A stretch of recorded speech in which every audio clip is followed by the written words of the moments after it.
ẹ̀yin ènìyàn wa pìtìpìtì ayé ti dé bá àwọn agbésùmọ̀mí àní bó ṣe yẹ kẹ́ ẹ máa ṣe kinní yẹn fún wọn nìyẹn, ẹ dáàbò wọn kòbá. Ẹ wo àwọn Nigeria Air Force wọ́n ti ju àdó olóró, wọ́n ju àdó olóró sí ibi tí àwọn agbésùmọ̀mí tí wọ́n pàgọ́ sí. Bẹ́ẹ̀ náà ni wọ́n rescue àwọn èèyàn tí wọ́n jí gbé. Nǹkan tá a ní kẹ́ máa ṣe lélẹ́yìn, tẹ́ ẹ bá ti ń ṣe báyìí fún wọn látẹ̀yìnwá ni wọn ò tẹ̀ ní kù sínú ìlú mọ́, gbogbo wọn á ti ṣe kéde, wọn á ti parẹ́ gidi, ní gbúrò wọn mọ́.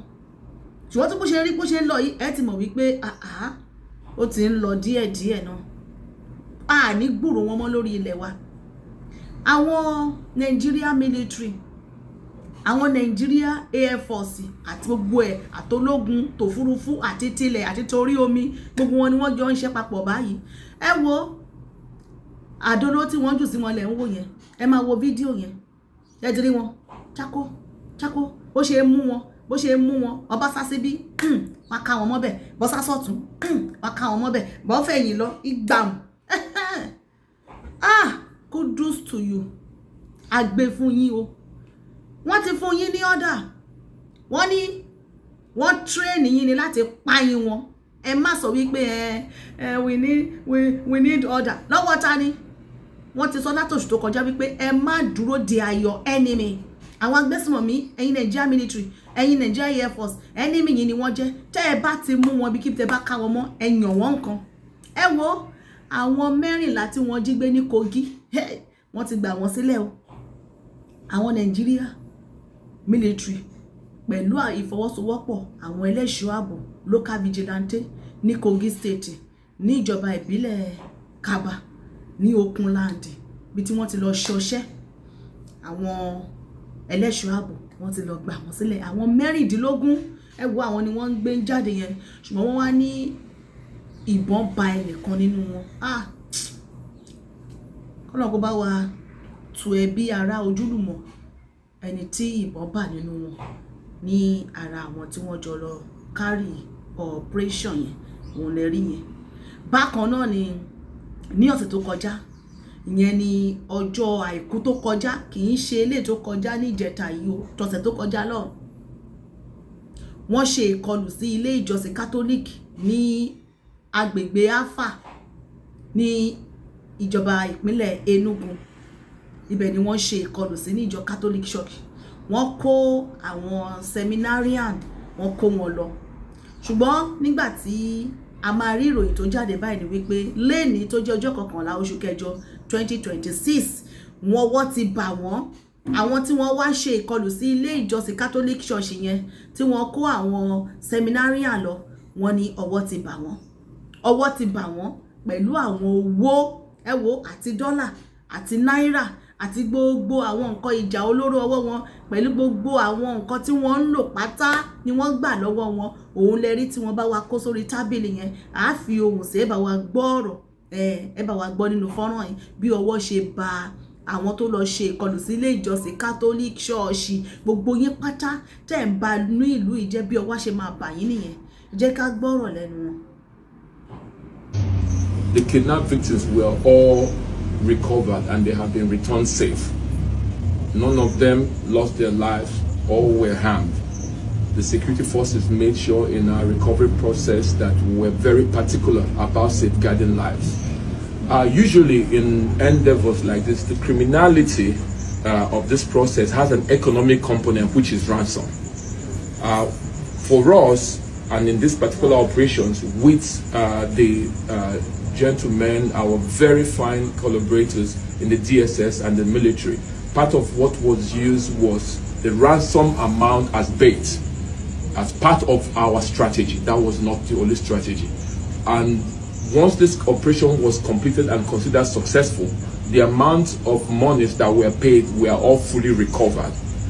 And that some of them are the things you see. The arms that were involved in this criminality, we have recovered all of them in the custody of the security agencies that handled this operation. So yes, ransoms were paid, but they have all been recovered completely. They were used strictly as strategy, and we have it, and nobody was killed. I reiterate again, nobody was killed. But I must point something out here, and that is the role that informants, local informants, play in this process. We have found out over Kidnappers of Sumerian in Afau, the local government area of Enugu State, have been caught, and some were also neutralized. Thank you, Governor Peter Mba, for making Enugu State the safest in Nigeria. The CCTV, the command and control center, the drone and security forces, the DROS, all of them went into action, and these people were caught. Oh, Governor Peter Mba, you are the best in Nigeria. Thank you for making Enugu State safe. If you are planning to commit crime in Enugu State, you'll be caught. Ẹ̀yin ènìyàn wa ṣé bá wa rí bẹ́ẹ̀ yẹn bí ọwọ́ ṣe máa bà wọ́n nìyẹn gbogbo yẹn lẹ́ṣọ́ ààbò wa ẹ má ṣe fídíò wọn mọ́ o tẹ́ ẹ bá ti rí wọn ẹ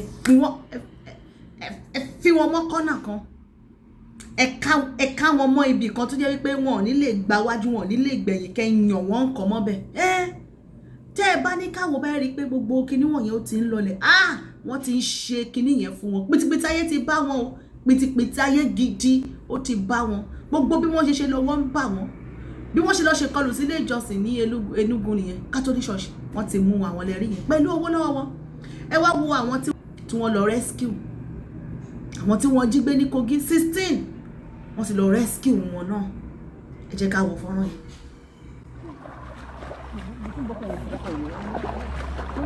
Basta there.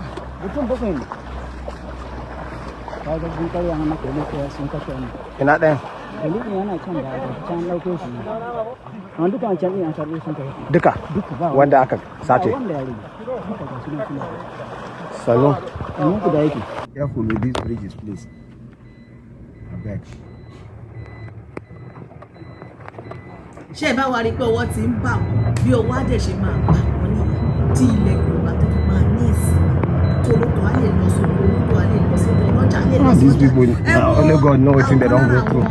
Ọ̀kan lára àwọn agbódegbà wọn ọ̀kan lára àwọn tó ń ṣe alamí fún wọn tí wọ́n ká fọ́nrán ẹ̀ ní Ìkirè ní ìpínlẹ̀ Ọ̀ṣun bóyá ṣẹ́rí fọ́nrán yìí bóyá lójú kámẹ́rà ni wọ́n fẹ́ fi ṣe kinní yẹn fún torí ó yẹ kán ti dá ihò sí lẹ́nu wọ́n ń sọ fún wípé ibo ló ti ń bọ̀ kí ló wá ṣe níbo ló ń lọ ó ń sọ fún wọn wípé irú ìbéèrè wo ni wọ́n ń béèrè lọ́wọ́ òun yẹn ok kó tẹ̀ ti dá wọn lóhùn ó lóhùn ò gbọ́ Yorùbá ó dẹ̀ sọ fún wọn wípé ó dẹ̀ sọ Yorùbá kankan lẹ́nu ó sọ pé òun ò gbọ́ Yorùbá ṣe rí pé irọ́ ni wọ́n ń pa àwa rí pé wọ́n kọ́ ti kámẹ́rà yẹn bí àwọn torí a ti ń sọ fún wọn wípé ẹ má máa gbé gbogbo ẹ̀ sórí ayélujára ẹ wò Ìkirè lọ́wọ́ ti bá Fúlàní. Where are you coming from? Where are you coming from? Heaven. Eh? Come. Where are your people? Ibo ló ti ń bọ̀? Wọlé. Ibo ló ti ń bọ̀? Where are your people? Eh? Kí ni bẹ́ẹ̀ ní báàgì ẹ yẹn? Jẹ́ kí n wò. Fóònù ọ̀yá yẹ̀ wò. Jẹ́ ń yẹ̀ wò wá wọlé. Tẹ́wà ọ̀yá yẹ̀ wò jẹ́ ń yẹ̀ wò. Kí ni bẹ́ẹ̀ ní báàgì ẹ yẹn? Wá dáhùn kú lọ́dẹ̀. Ibo ló ti wá? Kí ni ó wá bẹ̀rẹ̀ èmi láti níbo ni èmi ó. Fáìtì ni béèrè lọ́wọ́ ẹ̀ ṣé báńdíìtì ni wọ́n ní? Báńdíìtì báwo? Ṣé kọ́mọ níbi tí báńdíìtì ó wà ní? Ọmọ níbo ni báńdíìtì wà? Ọ̀yá sọ pé ibi tí báńdíìtì wà ní sùn. Ṣé ẹ ti rí bẹ́ẹ̀ yẹn gbàtí mo rí fọ́nrán yẹn mo ní máa lo fọ́nrán yẹn láti wá pe àkíyèsí gbogbo àwọn èèyàn wa kò yọ ẹni ọkọ sílẹ̀ láàrin ìlú o torí ẹ rí i pé ṣọ́ọ̀bù ibì kan nìyẹn ẹ má tẹ̀ ṣe fídíò rárá ẹ ti rí nìyẹn ẹ ti rí bó tẹ̀ ṣe ń ranjú mọ́ wọn ẹ rí bó ṣe ń ṣe fún wọn tabadẹ ní ká wo agbègbè yẹn àwọn èèyàn tó wà ń bẹ̀ yẹn ó kéré tó èèyàn 5 aṣá wà ń bẹ̀ yẹn ṣé ọwọ́ òun nìkan fẹ́ ká wọn ni ṣùgbọ́n wá rí i pé wọ́n kọ́ọ̀tì fídíò yẹn bóyá lẹ́yìn ìgbà tí wọ́n wá kọ́ọ̀tì fídíò yẹn bóyá wọ́n máa padà wá ṣe kinní yẹn fún torí irú eléyìí ó yẹ kí wọ́n ti dáhò sí lẹ́ẹ̀kẹ́ níbo ló ń bọ̀ bó ló ń lọ ta ló ń wá láàrin ìlú kí lẹ wá ṣe bandit ni ẹni ó ń sọ fún wípé ṣé wọn mọ ibi tí bandit wà ní òkè ìwọ yẹn mọ ibi tí bandit wà ó dà wá mú wọn lọ ibi táwọn èèyàn ẹ wà àwọn èèyàn ẹ tó kù eléyìí wá ṣe alamí láàrin ìlú ni o tẹ́ ẹ bá ti rí ṣe ní pé ojú ẹ̀ ti rójú ẹ̀ kò mú kankan sọ́wọ́ ọ ní báàgì ẹ̀ ṣí àní ṣí báàgì ẹ̀ yẹn sẹ́ ẹ nílò láti máa bèrè pé kó ṣí báàgì ẹ̀ ẹ̀yin fúnra náà ilẹ̀ máa já àgbà mọ́ lọ́wọ́ ẹ̀yin fúnra ilẹ̀ máa já àgbà ṣe bí inú ìlú yín lẹ́wà òun nìkan ló dẹ̀ wà ń bẹ̀ yẹn àbí ṣé agbára ẹ̀ fẹ́ ju gbogbo àwọn tó wà ń bẹ̀ yẹn lọ ni ṣùgbọ́n àti pé wọ́n kọ́ọ̀tì fídíò yẹn bí lẹ́yìn fídíò yẹn bí wọ́n padà máa wá gba báàgì yẹn lọ́wọ́ ẹ jọ̀ọ́ tó bá ti dà báyìí tó ti ń lejúmọ́ yín yẹn ẹ ti mọ̀ wípé ara àwọn agbódegbà wọn nìyẹn ó fẹ́ lo ìgbójú yẹn ni ó ń lo agídí yẹn fún pé ní lórí ilẹ̀ wa ẹ jọ̀ọ́ bá wa pín fídíò yìí kó kàn wọ́n lára gbogbo ará ìlú pátá tẹ́ ẹ bá ti rí wọn bẹ́ẹ̀ yẹn tí wọ́n ti ń lejúmọ́ yẹn mọ̀ wípé àwọn agbódegbà wọn nìyẹn àwọn tó ń ṣe alamí nìyẹn ibẹ̀ yẹn báyìí wá fi mú fílẹ̀ ní irú yẹn ẹ̀ ní jẹ́ kó lọ so àwọn èèyàn ẹ̀ tó ràn kọ́ mọ̀ pé òkè iṣẹ́ tí wọ́n ràn o iṣẹ́ ti já tó o bá ráyè padà lọ fún wọn ní àbọ̀ àwọn tó ń dúró de yẹn wọ́n wá bí gbà lọ so a nílò láti wà very vigilant àwa gan fúnra wa ká ṣọ́ agbègbè wa tẹ́ ẹ bá ti rí ẹni kọ̀ọ̀kan tí ẹ rí pé ìrìn ẹsẹ̀ eléyìí ò mọ́ ẹ fúnra yín ẹ fúnra yín wá nǹkan fún a nílò láti gbára wa níbi tá a bá dé yìí o ẹyẹ ènìyàn wa jẹ́rí wọ́n ṣe ẹ ti rí nǹkan tó ń ṣe wọ́n ṣe múlé onílé tí wọ́n bà jẹ́ kò sí nǹkan tí wọn ò kì í ṣe wọ́n ṣe ń jalè kiri nìyẹn ẹ máa wo fọ́nrán yẹn ọ̀pọ̀lọpọ̀ CCTV camera ṣùgbọ́n ṣé wọ́n á padà rí mú báyìí onílé ò gbọ́dọ̀ kọ́lé wọn ò gbọ́dọ̀ ṣe ẹni tí tó bá ti jọ mọ́ irin ò gbọ́dọ̀ ṣe sílé báyìí wọ́n á mú wọn àfàyò ṣé àwọn eléyìí ń túlù ṣe nàbí wọ́n ń bàlú jẹ́ ni kò sí kankan tí wọ́n contribute nínú ìlú yẹn kò sí nǹkan ẹyọ kan báyìí tí wọ́n contribute fún ìlọsíwájú inú ìlú àfìbàjẹ́ ni títà fi ní agbọ́dọ̀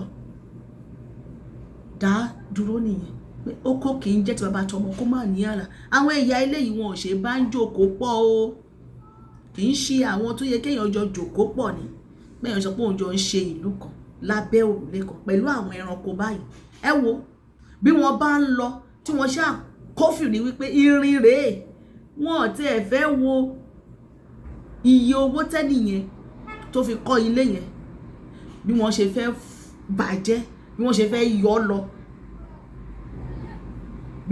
yọ lọ òun wọn máa wá tọkọtọkọ wọ́n á sọ di skeleton onílé ò gbọ́dọ̀ kọ́lé gbogbo ẹ̀ wọ́n á sọ di skeleton ẹ wo arákùnrin tọwọ́ bá éńjì tí wọ́n fi ń po símẹ́ǹtì símẹ́ǹtì tó wà nú ẹ̀ wọ́n ló dẹ̀ dànù these people adúrú ẹ́ńjìnì yìí ibo ló fẹ́ gbé gbà ó dẹ̀ bẹ́ẹ̀ tó lọ gbé kàkà kí ọba ni níbo ló ti fẹ́ fún ibo ló ti fẹ́ fún kàkà kí ọba tó lọ rú so adúrú ẹ́ńjì tó fi ń po símẹ́ǹtì níbo ló fẹ́ rú gbà kọ́wọ́ tó bá àwọn ará ìlú ti péjọ máa kọrin fún kó máa kọrin kó máa jó wọ́n kọ̀ wá láti bàlú jẹ́ ni ẹmọ tí wọ́n ń ta símẹ́ǹtì lásìkò tá a wà ẹmọ tí wọ́n ń ta ẹ́ńjìnì wọn